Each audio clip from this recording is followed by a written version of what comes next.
story you are about to hear is true. The names have been changed to protect the innocent. Dragnet.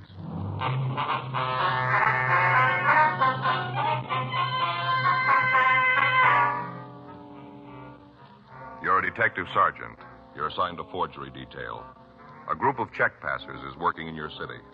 They've hit over 50 places of business. You have no lead to their true identity. They're still working. Your job, stop them.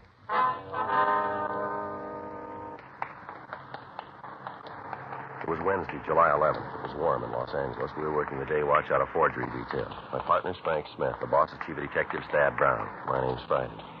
We were on our way out from the office. It was 11:20 a.m. when we got to the corner of York Boulevard and Buchanan Street. York Cannon Market. Yeah, something you're looking for? Like to see Tom Dawson? He's in the back there over by counter 11, cold cereal. Thank you. Yeah? Mr. Dawson? Yeah? Police officers would like to talk to you. Oh, about the check, huh? That's right. Mind if I go ahead with this display? I'd like to get it finished. I got enough trouble with the boss as it is. I don't want to build any more. No, sir. You go right ahead. Is this fellow cop, too? Yes, sir. This is Officer Frank Smith. My name's Friday. Hi. How do you do, Mr. Dawson? Sure hope you can get the guy that gave me the paper. The way it stands now, I'm going to have to make it up out of my salary. I don't make that much. I haven't told my wife yet. She's going to scream like an eagle when she finds out. We got a real strict budget. Sure going to louse it up.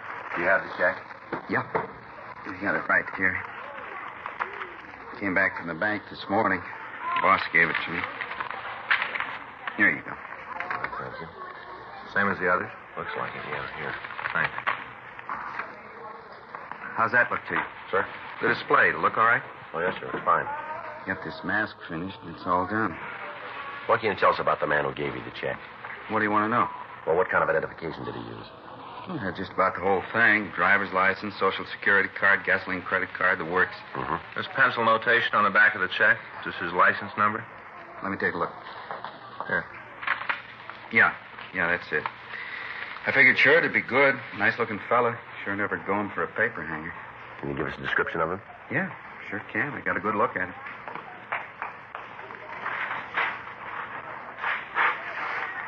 This sure ought to sell this stuff. What's that, sir? I say this ought to sell this stuff. This mask. We're giving them away when you buy the breakfast food. Extra quarter and you get one of these head things. Kids sure go for them. Uh-huh. Whole display's built around it. You see, the finished mask goes right there. Makes it look like the cardboard kid's wearing it. Uh-huh. You want to go ahead with the questions while I put it together? Yes, sir.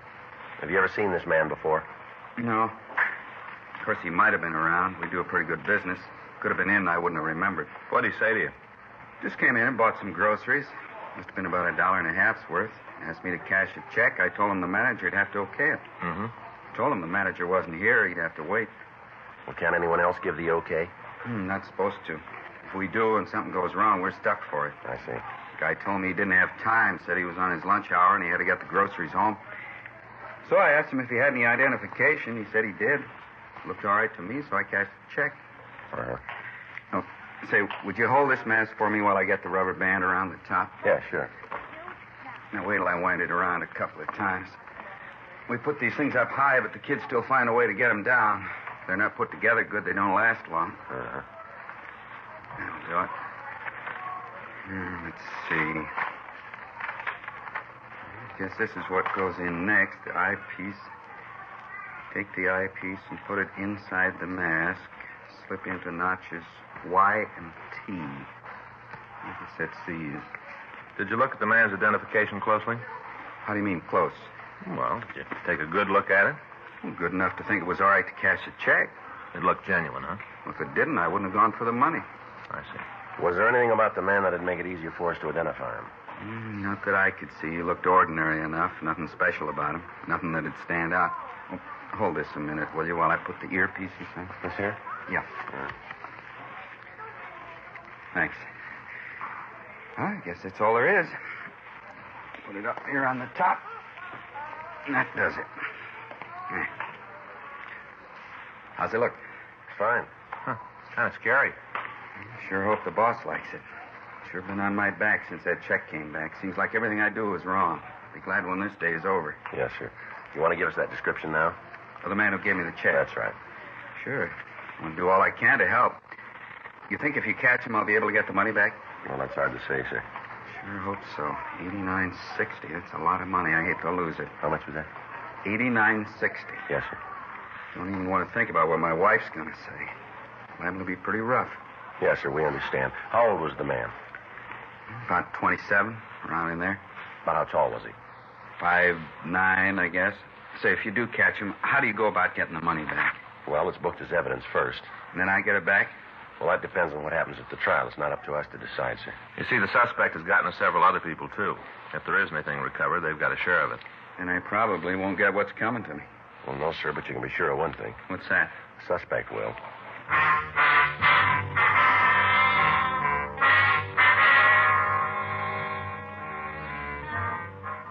11:46 a.m. We got the complete description of the suspect, and we made arrangements for the victim to come down to the city hall and go through the mug books.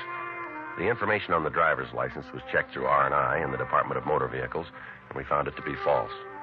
The first bad check had come to our attention on February 16th, 5 months previously. Between then and the present forgery, the gang had taken approximately $60,000 from businessmen in the Southland area. All attempts had been made to stop them. The checks cashed were all issued for the same amount, $91.10. The checks were drawn on real companies, but on banks where no account existed. Examination of the forgeries by the crime lab and by handwriting showed that the checks themselves were not genuine. The signatures on each of them varied. The typewriter used to fill in the payee and the date was different in each instance, as was the check protector used. M.O. bulletins carrying pictures of the checks and lists of the companies that they were drawn on were gotten out to all supermarkets and check-cashing agencies in the city. None of the precautions we took did any good. The gang continued to operate. Each of the victims was questioned, but the descriptions of the suspect that they gave us was different in each instance. Examination of pictures of known check forgers using the same method of operation netted us nothing. The stats office had made several runs on the information we had, but they were not able to come up with any new evidence. George Brereton up at Sacramento was contacted, and he furnished us a list of possibles. These were all checked out, and several arrests were made, clearing up other forgeries, but our prime suspects were still free, and they were still operating.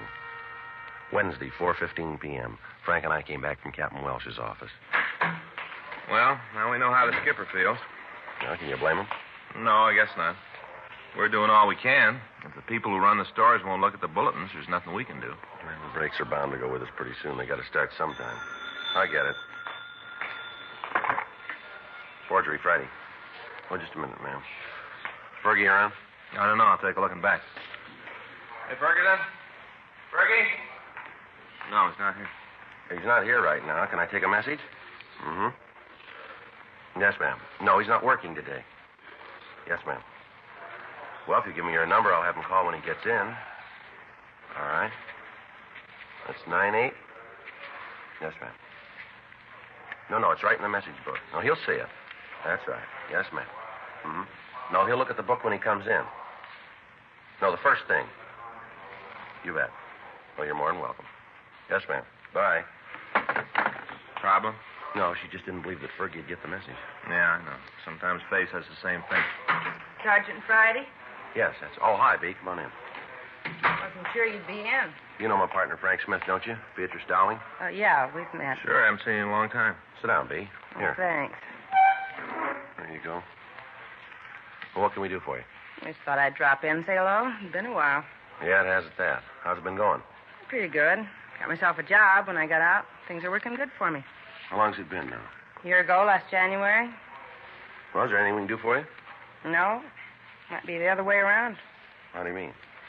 I never got a chance to tell you, Sergeant, how much I appreciated what you did for me, what you said in court.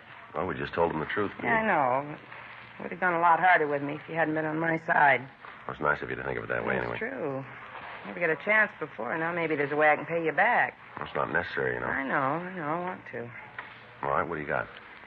You know how it is. When you get out of jail, you meet a lot of people in the business. They all got a deal for you, something to put you back on your feet. Yeah, I know. Same thing happened with me. I stayed clear of it, though. Never went near 'em. Well? I'm not going to con you. A couple of times, pretty hard, but I'm on the road, and I'm going to stay there. Well, that's good to hear. Yeah, you get rumbles.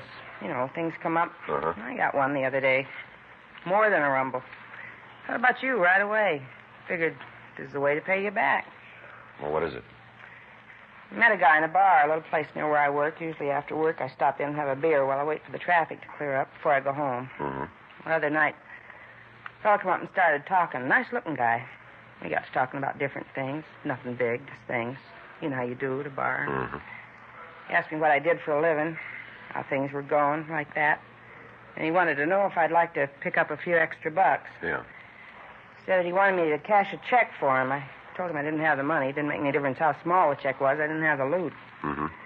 Then he sprung it. So he didn't want me to cash it myself. Said he wanted me to take it to the store and get it cashed. Said he'd give me half what the check was for. Well, why didn't he do it himself? Well, I asked him the same thing. That's when he told me. As soon as I heard it, I figured it might be something for you. Well. He said the check was stolen. Beatrice Dowling had been convicted of forgery 3 years before. She'd been sentenced to the California Institution for Women at Corona, California. Frank and I had a small part in the investigation that resulted in her conviction. During the trial, we testified that her cooperation had aided us in apprehending the rest of the gang and allowing us to clean up the entire operation. Since she'd been paroled, we'd lost track of her, but on those occasions when we talked to her parole officer, we found that she was living up to all of the conditions of her release. Frank and I took her across the street to a restaurant, and we talked further to her. Pass the sugar, will you, Sergeant? There you are, B. You don't use it? No, thanks. How about you, Mr. Smith? No, thanks. I'll take a black, too. Now, about this guy, what did you tell him? Well, I said I'd think over the deal and let him know. Did you get a chance to see the checks? A couple. Took him out of a wallet in his coat. I didn't get a good look at him, though. Uh-huh. How about the man himself, B? Did you ever see him before? Well, I don't think so. You know why I picked you? I've been trying to figure that one myself. The only thing I can think of is that the bartender there knows I fell once. He might have given the word. Has he got any record that you know of? The bartender? Yeah. I don't think so. He likes to talk big, but I don't think he's ever done big time. Mm-hmm. You set up anything about meeting the man with the check? Not definite. I told him I'd think it over. Asked him if I decided to do it, would the offer still be open? Yeah. He said it would. Said to look him up. At the same bar? Yeah. Said I could get in touch with him there. Any special time? I didn't name one. I want you to know I wasn't even figuring to go through with it, not for a minute. When he told me the checks were stolen, I thought right away about you. Thought you might want the information. I never figured to get mixed up in it. Well, we'll buy it. What are you going to do about it? Try to find out where the checks came from. While you were talking to this guy, did he use a name at all? No, not right out. While we were sitting there, another fellow come in and talked to him. I heard the other guy call him Cecil. Now, how about this other man? Did you know him? No. Never saw him around the bar? No, I never did. Well, look, B, there's something I don't understand. If you stop at this bar all the time, how come you haven't seen the Cecil before? Looks like he's a regular customer of the place. You don't believe me, do you? I'm just trying to get it straight. I that's told all. you before, I only go in there about 5:30. I'm only in the place maybe 15 minutes, and then I leave. There's a lot of time when people are coming in and out that I'm not there. I see. Listen, I'm trying to give you guys something for free. If you don't want it, don't worry. You're not going to hurt my feelings. No, it's not that, B. Frank and I have been on a thing for the last 4 months here. It's been giving us a lot of trouble. Yeah. Well, that's it. Think it's worth anything? We're going to check it out. Did this Cecil give you any idea where he got the checks? They said they were stolen payroll checks, all made out and ready for endorsement. Well, if they're made out, what about identification? Well, he said he had that. All I'd need to put the checks through. Did he show you any of it? No, just said that he had it all ready. All right, B. I wonder if you'd come back to the office and check through the books for us. See if you can spot this Cecil. Oh, sure. I'd be glad to help out. I'll get a bill. We can leave. I don't want to bring this up, Sergeant. Yeah, what's that? I hope you'll understand. I'm not trying to get out of line. Oh, go ahead, B. Well, they know me in this bar. This fella Cecil knows me. What'd happen if I went ahead with the deal? You mean make the connection for us? Yeah, line him up. Find out how the gap's working. Then you move in and make the pinch. Well, we can't ask you to do that. It's not your idea. I just figured it might be easier all around. You and Mr. Smith will be right there. As soon as I get the information, then it's up to you. Well, I'll have to check that with the skipper. We'll find out what he thinks of the idea. Might be pretty dangerous. I thought of that, too. Only one thing bothers me. What's that? Someplace along the line, I'm going to have to tell this joker that I don't go for the deal. He's going to find out I'm working with you. When he does, be there.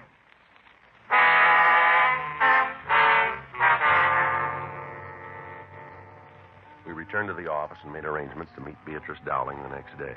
Frank and I got the name and description of the bartender at the place where the Dowling woman said she'd been approached. We ran it through R&I, but we were not able to find a record for the man. The next morning, we met with Captain Welsh and told him of the idea. He agreed that it appeared to be the only way we had of stopping the suspect. We contacted Miss Dowling and made arrangements for her to be kept under constant surveillance. The same day, Thursday, July 12th, at 5:20 p.m., she entered the bar.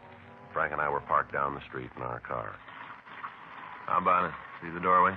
Well, all we can do now is wait. Yeah. Here, you want a cigarette? I got one. Oh. What's the matter? You out a cigarette? Yeah, you got one I can have? There's some right here, sure. Here. Thanks.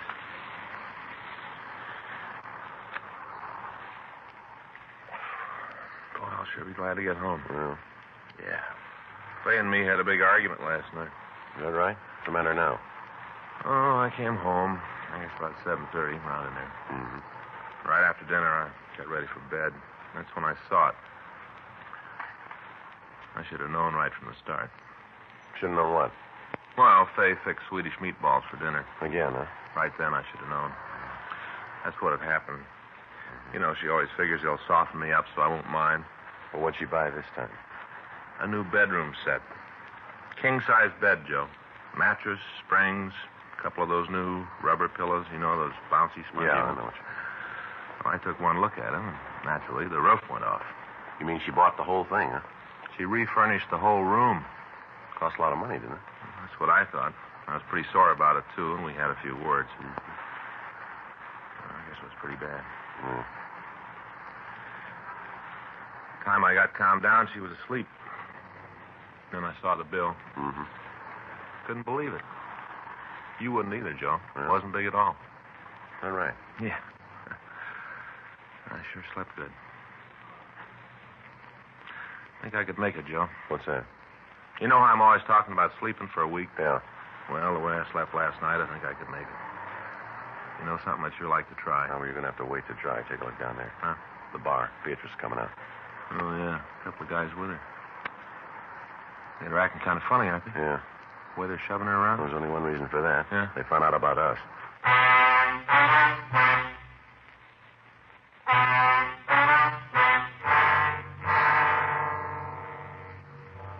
Frank and I followed the three people down the street. A half a block from the bar, they got into a black Oldsmobile sedan and pulled out into the line of traffic.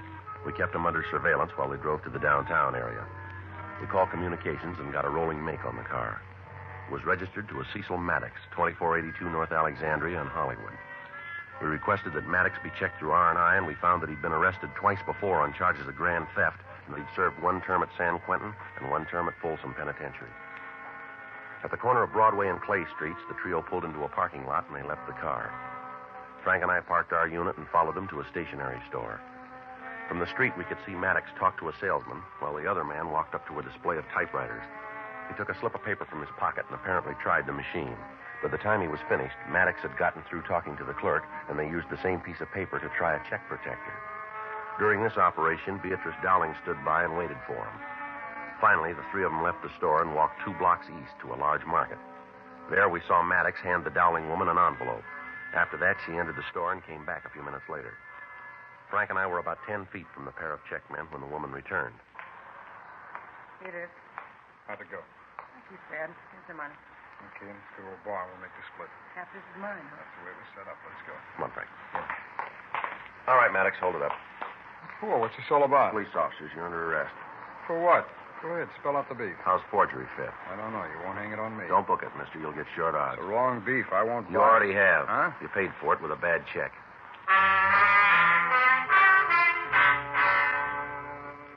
The 2 suspects were taken to the city hall.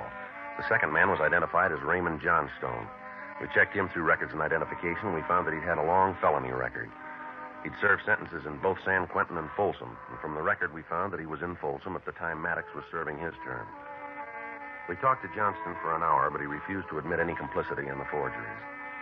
9:15 p.m., Officers Ferguson and Regan went out to the address we'd gotten for Maddox, and Frank and I talked to the suspect in the interrogation room. All right, come on, Maddox, empty your pockets. What for? Because we want you to. Do I get the stuff back? Put it on the table. I haven't got anything. Nothing you want. Well, you let us figure that one. Come on the table. Yeah, there's a wallet. Handkerchief. Change. Package of gum and keys, and that's it. All right, now the coat pockets.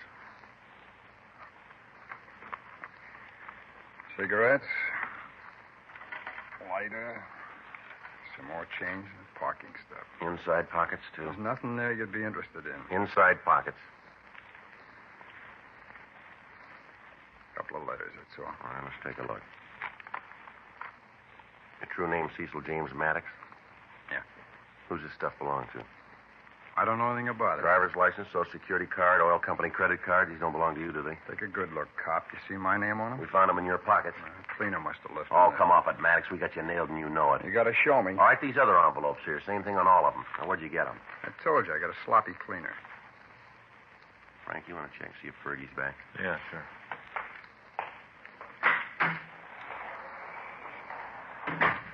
You got any money in the wallet? Couple of bucks. Take it out. Sure. I'll give it to you. Keep it in your hands. Just give me the wallet. You find anything interesting in there, and I'll split it with Yeah, you. sure.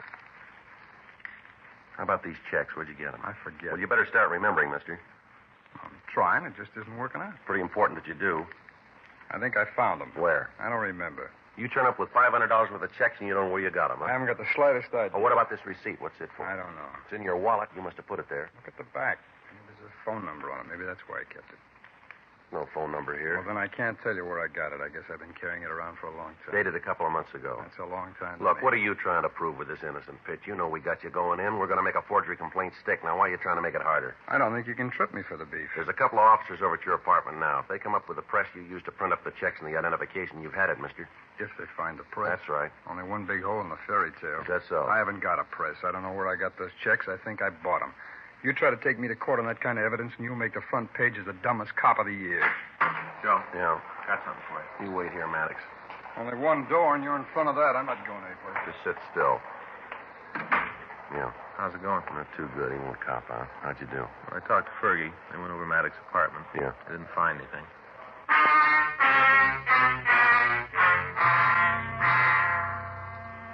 We went back into the interrogation room and we talked to the suspect. He'd admit nothing. We talked to Raymond Johnstone, but he refused to cooperate with us. A thorough search was made of their car, but we failed to turn up anything new. We contacted the printer who'd made up the receipt blanks. He checked his records, and he was able to give us the address of the place that had ordered them. Officers Ferguson, Regan, Frank, and I drove out to the place. It was a cheap hotel located on East 7th. We checked with the desk clerk and showed him the receipt. He told us that two men answering the descriptions of the suspects had rented a room 2 months previously. He went on to say that there was a third man with the pair and that he was in the room at the time. We asked about luggage, and the clerk said that the trio had moved in several large trunks. We got the room number, and while Ferguson and Regan covered the rear of the building, Frank and I went up to the room. Down this way. All right. Yeah.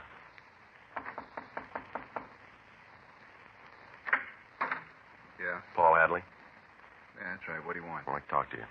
I'm kind of busy right now. What's it about? Police officers. Get out of here. All right, come on. You got no call to bust in here. I'm not doing anything wrong. Then why'd you try to keep us out? I just don't like cops running all over the place. Where's that door go? Bedroom, but there ain't nothing in there that concerns you. I'll take a look. You stay out of there. What's this all about anyway? What are you cops trying to build? How about it, Frank? Take a look. Come on, Hadley, over here.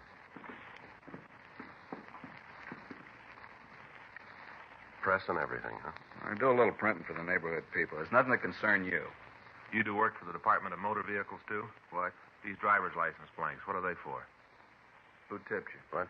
Who told you about the plant? Who told Does you? that make any difference? You bet it does. All the difference in the world. I don't know what they told you, but I'm not going to take the beef alone. I'm not going to take it alone. That's so? Yeah. You go back and tell Cecil and Ray that they're going with me. I'm not going to carry this by myself. You tell them that, will you? Sure. Phony deal anyway. I sit here with the press, all the checks. Anything goes wrong, I'm the one that stands for it. They're out with the money. One-sided, that's what it is. They get the kicks, I get the work. One-sided. No, not this time. Huh? You're all going to come out even.